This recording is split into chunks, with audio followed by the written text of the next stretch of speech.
السلام علیکم دوستوں بھائیوں، کیسے ہیں سب؟ ٹھیک ہیں؟ اچھا، ایک کویشچن جو ایک دوست نے ابھی پوچھا ہے مجھ سے کہ وہ یہ کہ اسٹڈی ویزے پہ خرچہ کتنا ہوتا ہے۔ دیکھیں، اگر تو آپ سنگل ہیں، اکیلے ہیں، تو وہ یونیورسٹی کی فیس پہ ڈیپینڈ کرتا ہے کہ مثلا آپ کی یونیورسٹی کا جو ہے وہ فیس کتنی ہے اور آپ نے کون سی یونیورسٹی کا انتخاب کیا ہے۔ جو لندن میں یونیورسٹیز ہیں نا، لندن میں جتنی بھی یونیورسٹیز ہیں وہاں پہ جو ہے کافی زیادہ مہنگی ہیں، مثلا 15,000 پاؤنڈز ہیں، 16,000 ہیں، اور اس کے علاوہ جو ہے 20,000 پاؤنڈز تک کی بھی یونیورسٹیز ہیں۔ اور اگر آپ اس کے علاوہ مانچسٹر ہو گیا یا اور برمنگھم ہو گیا یا اور بھی سٹیز ہیں، ان میں بھی فیسیں زیادہ ہیں، لیکن اگر اس کے علاوہ کوئی سٹیز ہیں تو وہاں پہ فیسز جو ہے نا وہ کم ہے۔ تو آپ یہ آپ نے دیکھنا ہے کہ کس یونیورسٹی میں آپ کا ہوتا ہے۔ اگر تو آپ کا جو ہے نا یعنی جو ایسی یونیورسٹی میں جہاں پہ فیس کم ہے، تو پھر مثلا 10,000 پاؤنڈ والی یونیورسٹی ہے تو پھر آپ کا ہاف فیس آپ نے ادھر پے کرنی ہے پاکستان میں، اور جو ہاف فیس ہے وہ آپ نے ادھر پے کرنی ہے، ٹھیک ہے۔ اور کچھ ایسی ہیں یونیورسٹی جو 70% فیسز لے لیتی ہیں، تو باقی آپ کی فیس وہ باقی آپ کا جو ایکسپینسز ہے وہ آپ کی ٹکٹ کا ہے، آپ کے جو باقی ایکسپینسز ہیں مثلا یہاں پہ رہنے کا ہے وہ تقریباً بن جاتے ہیں انیشلی اسٹوڈنٹس کے جو ہیں اسے 200 پاؤنڈز 300 پاؤنڈز تک کا روم مل جاتا ہے، اور اگر فیملی کے ساتھ ہیں تو انہیں تھوڑا کاسٹلی پڑے گا، 600-700 پاؤنڈ تک کا ہوگا۔ تو یہ ہے کہ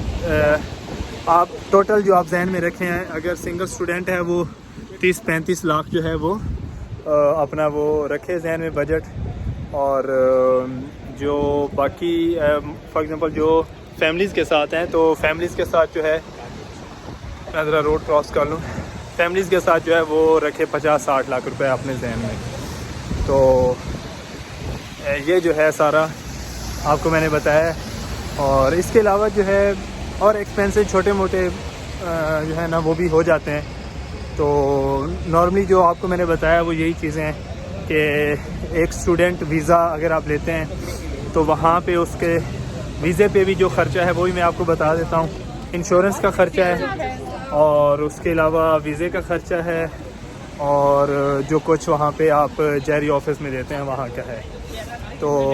جو انشورنس ہے وہ 1,80,000 یا 90,000 کے قریب ہے، اور جو بینک بینک اسٹیٹمنٹ بھی ہے، بینک اسٹیٹمنٹ کا بھی آپ کا ہوگا، وہ بھی کافی زیادہ ہے۔ تو اس طرح وہ بینک اسٹیٹمنٹ آپ کو پھر جو ہے نا وہ جو آپ رکھوائیں گے بینک اسٹیٹمنٹ وہ آپ کو وہ مل جاتی ہے، یعنی جو ہے نا آپ اس کو جیسے آپ کا ویزا لگے گا آپ اس کو کر سکتے ہیں، یعنی واپس کر سکتے ہیں جن سے بھی آپ نے رکھوائی ہوتی ہے جو بھی ہے۔ تو پر یہ ساری انفارمیشن ہے میں نے آپ کو دی ہے۔ تو ایک اسٹوڈنٹ ویزے کا بیسک جو خرچہ ہے، ایکسپینسز جو ہیں وہ مین جو ہیں وہ فیس کے ہوتے ہیں، ٹکٹس کے ہوتے ہیں اور یہاں پہ آنے کے۔ اس کے علاوہ بینک اسٹیٹمنٹ جو ہے وہ جو میں نے آپ کو بتائی ہے وہ وہی ہے کہ مثلاً آپ نے اگر کسی سے 50 لاکھ 60 لاکھ یا 40 لاکھ رکھوایا ہے یا 30 لاکھ رکھوایا ہے، وہ آپ اس کو واپس کر دیں گے۔ تو یہ انفارمیشن ہے ساری، آئی ہوپ آپ کو کلیئر ہوئی ہوگی، نہیں تو انشاءاللہ نیکسٹ ویڈیو میں میں اور ذرا ڈیٹیل کے ساتھ میں بناؤں گا، ٹھیک ہے؟ اوکے جی، اللہ حافظ۔